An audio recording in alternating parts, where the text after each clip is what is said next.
በምድራችን ላይ የተደቀነው የአየር ንብረት መዛባት የወለደው መቅሰፍት አሁን በአሰቃቂ ሁኔታ ወደ ሰሜን አሜሪካ አህጉር አቅንቷል። በተለይም ሀያሏ አሜሪካና ጎረቤቷ ካናዳ በማይጠፋ የእሳት ሰንሰለት ተተብትበው የሰማይና የምድሩ ዋይታም በስቷል። ይህ በ2026 ዓ.ም እየታየ ያለው ክስተት ተራ የተፈጥሮ አደጋ ሳይሆን ምድር በሰው ልጅ ላይ የከፈተችው የቁጣ ጦርነት ይመስላል። የካናዳ ሰፋፊ ደኖች ወደ አመድነት እየተቀየሩ ባለበት በዚህ ወቅት የጭሱ ደመና ድንበር ጥሶ በመግባት የአሜሪካን ታላላቅ ከተሞች አፍኖ ይዟቸዋል።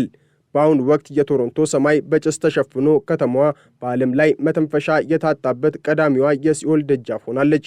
ይህ ሁኔታ ለአሜሪካ ከተሞች የደቀነው ስጋት ከቃላትም በላይ እየሆነ የመጣ ሲሆን ሀገሪቱ በውስጥም በውጭም በእሳት አደጋ ተከባ የምትገኝበት አስፈሪ ወቅት ላይ እንገኛለን። የካናዳ ትልቁ የንግድ ማዕከል የሆነችው ቶሮንቶ ዛሬ የቀድሞ ውበቷን አጥታ በአመድና በጭስ ማቅ ተሸፍናለች። እንደ አይኪው ኤር ያሉ ዓለም አቀፍ የአየር ጥራት ተቆጣጣሪዎች እንደሚሉት ቶሮንቶ እንደ ኪንሻሳና ኒው ዴልሂ ያሉትን የብክለት ተምሳሌቶች ቀድማ የዓለማችን እጅግ መጥፎ አየር የሚገኝባት ከተማ ሆና ተመዝግባለች።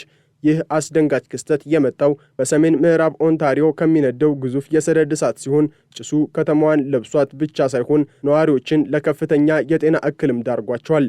የካናዳ የአካባቢ ጥበቃ ሚኒስቴር የአየር ጥራት መለኪያውን ከፍተኛ ስጋት በሚል ደረጃ ከ10 በላይ ሰጥቶታል። ይህም ማለት አንድ ሰው ወደ ውጭ ወጥቶ የሚተነፍሰው አየር በቀጥታ መርዝ ወደ ሳምባ እንደ መላክ ይቆጠራል። የቶሮንቶ ሰማይ ቀኑ ወደ ጨለማ ተቀይሯል። የፀሐይ ብርሃን በጭሱ ግርዶች ምክንያት ደም መስሏል። ይህም ለነዋሪዎቹ የዓለም ፍጻሜ የደረሰ ያህል ድንጋጤን ድባብ ፈጥሯል። ነገር ግን ይህ እሳት ካናዳ ውስጥ ብቻ ተወስኖ አልቀረም። አሜሪካ አሁን በታሪክ ታይቶ በማይታወቅ ሁኔታ በጭስ ጥቃት እየተጠቃች ትገኛለች። የካናዳው የሰደድ እሳት የወለደው መርዛማ ጭስ እንደ ግዙፍ ብርድ ልብስ የአሜሪካን ሰሜን ምስራቅ ግዛቶች አልብሷቸዋል። ፔንሲልቬኒያ፣ ኒውዮርክ፣ ኮነቲከት፣ ማሳቹሴት፣ ሜን እና ኒው ሃምፕሻየር አሁን የትንፋሽ እጥረት ሰለባ ሆኗል። የኒውዮርክ ከተማ ነዋሪዎች የሰማያዊውን ሰማይ ናፍቀዋል። በምትኩ የሚያዩት ግን ግራጫማና የሚተነፍገውን የጭስ ደመና ነው። የከተማዋ ባለስልጣናት ነዋሪዎች ከቤት እንዳይወጡ ግዴታ ሆኖባቸው ከወጡም የፊት ጭንብል እንዲያደርጉ እያሳሰቡ ይገኛሉ። በኒውዮርክ የሚገኘው የኮሎምቢያ ዩኒቨርሲቲ ምሁራን እንደሚሉት ጭሱ እስከ ሳምንቱ መጨረሻ ድረስ እንደሚቀጥልና የታላላቅ ሐይቆች አካባቢን እንዲሁም መላውን የኒው ኢንግላንድ ቀጠና ወደ አመድ ማከማቻነት እንደሚቀይረው ተንብየዋል። በተለይም በኒው ጀርሲ በሚገኘው ግዙፍ ስታዲየም ሊካሄድ የታቀደው የፊፋ የዓለም ዋንጫ ፍጻሜ ጨዋታ አሁን በትልቅ ስጋት ውስጥ ወድቋል። ከ80 ሺህ በላይ ተመልካቾች በስታዲየም ሌላ 50 ሺህ ደግሞ በኒውዮርክ ሴንትራል ፓርክ ተሰብስበው ጨዋታውን ለመመልከት ቢዘጋጁም ተፈጥሮ ግን ሌላ እቅድ ያላት ትመስላለች። ያ መርዛማ ጭስ በታዋቂው የኒውዮርክ ሰማይ ላይ አንዣቧል። ይህም ለተጫዋቾቹም ሆነ ለደጋፊዎቹ የጤና ጠንቅ ከመሆኑም በላይ ታሪካዊው ጨዋታ በጭስ ጥላ ስር እንዲካሄድ አስገድዶታል። የኒውዮርክ ገዢ ካቲ ሆቹል ለሕዝብ ያስተላለፉት መልእክት የሚረብሽ ነው። ይልቁንም አየሩ እየገደለን ነው የሚል ይዘት አለው። ወደ ካናዳ የእሳት አደጋ ስንመለስ ሁኔታው እጅግ አስገራሚና አስፈሪ ደረጃ ላይ ደርሷል። በኦንታሪዮ ግዛት ውስጥ የሚንቀሳቀስ አንድ ባቡር በእሳት ነበልባል ተከቦ የሚያሳየው ተንቀሳቃሽ ምስል በማህበራዊ ሚዲያ ላይ ተሰራጭቶ ዓለምን አስደንግጧል። ባቡሩ የሚጓዝበት የሐዲድ መስመር በሁለቱም በኩል በሚነድ እሳት ተከቦ ሰራተኞቹ በሞትና በሕይወት መካከል ሆነው ሲታገሉ የሚያሳይ ትዕይንት የሁኔታውን አሳሳቢነት ያሳያል።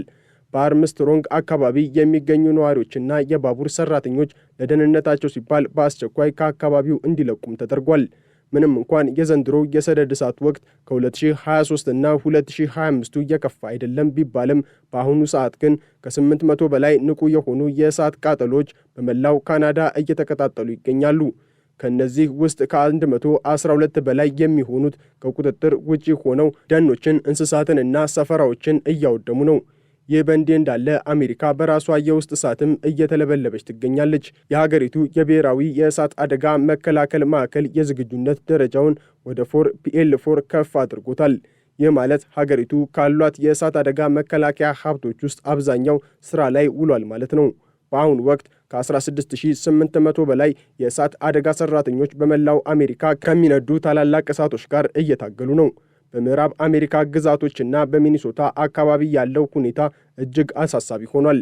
በሚኒሶታ እየታየ ያለው እሳት አደጋው የትኛውንም የሀገሪቱን ክፍል እንደማይምር ማሳያም ሆኗል። የአሜሪካ ፓሲፊክ ሰሜን ምዕራብ አካባቢዎች አሁን ከፍተኛ ስጋት ላይ ናቸው። በክረምቱ ወቅት የነበረው የበረዶ ክምችት እጅግ አነስተኛ መሆንና ቀደም ብሎ የመጣው ድርቅ ደኖቹን ለቃጠሎ ዝግጁ የሆኑ የባሩድ ክምችቶች አስመስሏቸዋል። አሁን ያለው ሁኔታ በመደበኛ ጊዜው በነሐሴ ወር የሚታየውን ደረቅ የአየር ሁኔታ ቀድሞ ያመጣው ሲሆን ይህም ለፈጣን የእሳት መስፋፋት አመቺ ሁኔታን ፈጥሯል። በተለይም ደረቅ መብረቅ ተብሎ የሚጠራው የተፈጥሮ ክስተት ዝናብ ሳይጥል መብረቅ ብቻ በማውረድ ደረቅ ደኖችን እያቀጣጠለ ይገኛል። ይህ ደግሞ የእሳት አደጋ ሰራተኞችን ሥራ እጅግ አደገኛና የማይገመት እንዲሆን አድርጎታል። በተጨማሪም በታላቁ ተፋሰስና በሮኪ ማውንቴን አካባቢዎች የሚገኙ ነዋሪዎች ከእሳቱ ባህሪ ጋር በተያያዘ ከፍተኛ ማስጠንቀቂያ ተሰጥቷቸዋል። እሳቱ በሚገርም ፍጥነት የሚጓዝ የሰውን ልጅ የመከላከያ አጥር ጥሶ የሚገባና ንብረትን አመድ የሚያደርግም ሆኗል። የአየር ሁኔታ ትንበያዎች እንደሚጠቁሙት የምዕራብ አሜሪካ ላይ ያለው የሙቀት ማዕበል እስከ 105 ዲግሪ ፋራናይት ሊደርስ ይችላል። ይህ ከፍተኛ ሙቀት ደግሞ የሰደድ እሳቱን ከማቀጣጠሉም በላይ ለሰዎች የጤና ጠንቅና ለኤሌክትሪክ መቆራረጥ ምክንያት እየሆነ ነው። ይህ የአሜሪካና የካናዳ ሰቆቃ ብቻ አይደለም። መላው ዓለም በሙቀት ንዝረት ውስጥ ይገኛል። በስፔን ደቡባዊ የአንዳሉሲያ ግዛት የደረሰው የእሳት አደጋ ቢያንስ የ12 ሰዎችን ሕይወት ቀጥፏል። በሺዎች የሚቆጠሩ ሰዎች ከቤታቸው ተፈናቅለዋል። ታሪካዊ ቦታዎችና ለምለም መሬቶች ወደ አመድነት ተቀይረዋል። አውሮፓ ከዓለም አማካኝ የሙቀት መጠን በ2 እጥፍ በበለጠ ፍጥነት እየሞቀች መሆኗን የዓለም የሜትሮሎጂ ድርጅት አስታውቋል። ይህም ማለት እንደ አሁኑ አይነት አሰቃቂ የሰደድ እሳቶችና የሙቀት ማዕበሎች የሰው ልጅ አዲሱ መደበኛ ሕይወት እየሆኑ መጥተዋል። አሜሪካ አሁን በሁለት እሳት መካከል ትገኛለች። በአንድ በኩል ከካናዳ በሚመጣው መርዛማ ጭስ አፍንጫዋ ተይዟል። በሌላ በኩል ደግሞ በገዛ ደጆቿ የሚነዱት ሰደድ እሳቶች አካሏ እየተቃጠለ ይገኛል። የሳይንስ ሊቃውንት እንደሚሉት ይህ ሁኔታ ወደፊት እየባሰ ይሄዳል እንጂ አይቀንስም። የደን አስተዳደር፣ የአየር ንብረት ለውጥ ቅነሳና የአደጋ ዝግጁነት ሥራዎች ካልተጠናከሩ እንደ ኒውዮርክና ቶሮንቶ ያሉ የሰው ልጅ ስልጣኔ መገለጫዎች በጭስ ታፍነው የሚቀሩበት ጊዜ ሩቅ አይሆንም። ይህ በእንዲህ እንዳለ የዚሁ ታሪካዊና አሰቃቂ አደጋ መዘዝ በሰሜን አሜሪካ ማኅበራዊና ኢኮኖሚያዊ መዋቅር ላይ የሚያደርሰው ውድመት በየሰከንዱ እየሰፋ ይገኛል። የአሜሪካን ታላላቅ ከተሞች ያፈነው ይህ መርዛማ ጭስ አየሩን ብቻ በመበከል አልተወሰነም። የሀገሪቱን የጤና ጥበቃ ሥራ፣ የትራንስፖርት መስመሮችን፣ የምግብ አቅርቦትንና የመሠረተ ልማት አውታሮችን ወደ ታላቅ ችግር ውስጥ ከቷቸዋል። በኒውዮርክ፣ በፊላደልፊያ፣ በቦስተንና በዋሽንግተን ዲሲ የሚገኙ የድንገተኛ አደጋ ሕክምና መስጫ ክፍሎች በሳምባና በትንፋሽ እጥረት ህመም በወደቁ ዜጎች ተሞልተዋል። በተለይም ሕፃናት፣ አዛውንቶች፣ የብሮንካይስትና የእስትንፋስ እጥረት ህመምተኞች የዚህ አየር የመጀመሪያው ሰለባ ሆነዋል። ሆስፒታሎች ተጨማሪ የኦክስጅን አቅርቦቶችን ለማግኘት እየተሻሙ ሲሆን የሕክምና ባለሙያዎች ሁኔታውን በአየር የተላከ የሕዝብ ጤና ወረርሽኝ ሲሉ ገልጸውታል። በኒውዮርክ ከተማ የሚገኙ ታዋቂ የሰማይ ጠቀስ ሕንፃዎች አሁን በጭሱ ግድግዳ ተከልለው አይታዩም። ቀኑን ሙሉ የነበራቸው እንቅስቃሴ የቆመ ይመስላል። የከተማዋ ታዋቂ መንገድ የነበረው ብሮድዌይ፣ የታይምስ ስኩዌር የብርሃን ማስታወቂያዎችና የዎል ስትሪት የፋይናንሻል ማዕከላት በሙሉ በብርቱካናማና በግራጫ አዋራ የተሸፈኑ መስለዋል። የአሜሪካ የፌዴራል አቪዬሽን አስተዳደር በደመናውና በጭሱ የእይታ መጠን እጅግ በመቀነሱ ምክንያት በላጓርዲያ፣ በጆን ኤፍ ኬኔዲና በኒውዮርክ ሊበርቲ ዓለም አቀፍ አውሮፕላን ማረፊያዎች የሚደረጉ በመቶዎች የሚቆጠሩ በረራዎችን ሰርዟል ወይንም አግዷል። ይህ ደግሞ በዓለም አቀፍ የንግድና የጉዞ መስመር ላይ ግዙፍ ቀውስ በመፍጠር የአቪዬሽን ኢንዱስትሪውን በየቀኑ በ10 ሚሊዮኖች የሚቆጠሩ ዶላር እንዲያጣ አስገድዶታል። ወደ አሜሪካ አህጉር የውስጥ ክፍልና ወደ ምዕራቡ ዓለም ስንመለስ ደግሞ የሰደድ እሳቱ ስፋትና አጥፊነት ይበልጥ አስከፊ ገጽታን ይዟል። በካናዳ ድንበር አቅራቢያ የምትገኘው ሚኒሶታ ግዛት አሁን ወደ መላ ሀገሪቱ ትኩረት ያደረሰችበት የፍልሚያ ግንባር ሆናለች።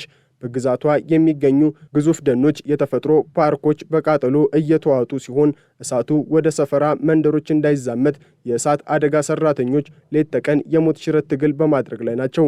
ነገር ግን የአየሩ ደረቅነትና የሚነፍሰው ብርቱ ንፋስ የእሳቱን መንገድ ለመተንበይ አስቸጋሪ አድርጎታል።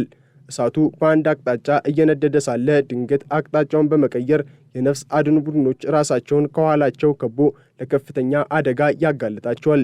በተጨማሪም በፓሲፊክ ሰሜን ምዕራብ የሚገኙ እንደ ዋሽንግተንና ኦሪጎን ያሉ ግዛቶች በታሪካቸው አይተውት የማያውቁት የድርቅና የሙቀት ጥቃት አስተናግደዋል።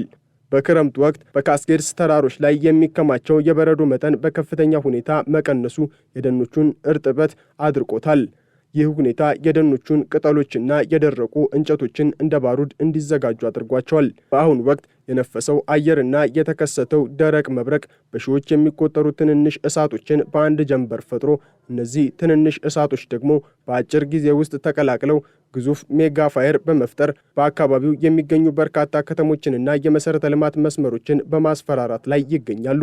አሜሪካ የዝግጁነት ደረጃ 4 ላይ መድረሷ ማለት የሀገሪቱ የድንገተኛ አደጋ መከላከል ሀብት ወደ መጠናቀቁ ተቃርቧል ማለት ነው። ይኸውም በካሊፎርኒያ፣ በቴክሳስ፣ በአሪዞና ወይንም በሌሎች ግዛቶች ተጨማሪ ግዙፍ እሳት ቢነሳ ሀገሪቱ በቂ የእሳት አደጋ ሰራተኞች፣ አውሮፕላኖች ወይንም መሳሪያዎች አይኖሯትም። ይህ ሁኔታ የአሜሪካን የብሔራዊ ደህንነት ተቋማት እጅግ አሳስቧቸዋል። የሀገሪቱ የመከላከያ ሚኒስትር ፔንታጎን የወታደራዊ ሄሊኮፕተሮችንና የብሔራዊ ዘብ ወታደሮችን የእሳት አደጋ ቡድኖችን እንዲረዱ ለማሰማራት መገደዱ አደጋው እስከምን ደረጃ ላይ እንደደረሰ ግልጽ ማሳያ ነው። በሌላ በኩል በካናዳ ግዛት ውስጥ ያለው የሰደድ እሳት ያስከተለው ጥፋት ከአእምሮ በላይ እየሆነ መጥቷል። በሚኒቶባ በሳስካቸዋን እና በኦንታሪዮ ግዛቶች የሚገኙ በርካታ የአቦሪጂናል ወይንም የሀገሪቱ ተወላጅ ማህበረሰቦች ከትውልድ ቦታዎቻቸው በአስቸኳይ እንዲወጡ ተደርገዋል። የእሳት ነበልባሉ የመኖሪያ ቤቶቻቸውን፣ የባህል ቅርሶቻቸውንና እንስሳቶቻቸውን አመድ አድርጓቸዋል። በሺዎች የሚቆጠሩ ተፈናቃዮች በጊዜያዊ መጠለያዎችና በስፖርት ማዕከላት ውስጥም ተጠልለው ይገኛሉ። በኦንታሪዮ አርምስትሮንግ አካባቢ የተከሰተው የካናዳ ብሔራዊ ባቡር ድንገተኛ አደጋ የአገሪቱን ዋና ዋና የትራንስፖርት የምግብ ማጓጓዣ መስመሮችም ሽባ አድርጓቸዋል። ባቡሮች በመደበኛ መስመሮቻቸው ላይ መጓዝ ባለመቻላቸው ከምዕራብ ወደ ምስራቅ የሚደረገው የሸቀጦች ዝውውር በመቆሙ በኢኮኖሚው ላይ ተጨማሪ ውድቀትን አስከትሏል። ይህ የሰሜን አሜሪካ ታላቅ ቀውስ በዓለም አቀፍ ደረጃ የተከሰተው የአየር ንብረት መዛባት አካል እንደሆነም የሳይንስ ሊቃውንት በአንድ ድምፅ ያረጋግጣሉ። በስፔን አንዳሉሲያ ግዛት የተከሰተውና የ12 ሰዎችን ሕይወት የቀጠፈው አሰቃቂ እሳት የአውሮፓ አህጉርም በተመሳሳይ የሙቀትና የእሳት ሰንሰለት ውስጥ መውደቋን ማረጋገጫ ነው። በስፔን አልሜሪያ እና ቤዳርክ በተባሉ አካባቢዎች የተከሰተው እሳት ሰዎች በመኪናዎቻቸው ውስጥ ተቆልፎባቸው እንዲቃጠሉ ያደረገበት መንገድ በሰሜን አሜሪካ ከሚታየው ሁኔታ ጋር ተመሳሳይ የሆነ የተፈጥሮ ክፉ ቁጣ ነው። በሁለቱም አህጉራት የታየው ክስተት እንደሚያሳየው የተፈጥሮ ስነ ምህዳር መዛባት የወሰንና የድንበር ልዩነት ሳይኖረው መላውን የሰው ልጅ ሕልውና እየተፈታተንም ይገኛል። የአየር ንብረት ተመራማሪዎች እንደሚሉት በ2026 እየታየ ያለው ይህ የሰደድ እሳትና የመርዛማ ጭስ ወረራ ከቀደሙት የ2023 እና የ2020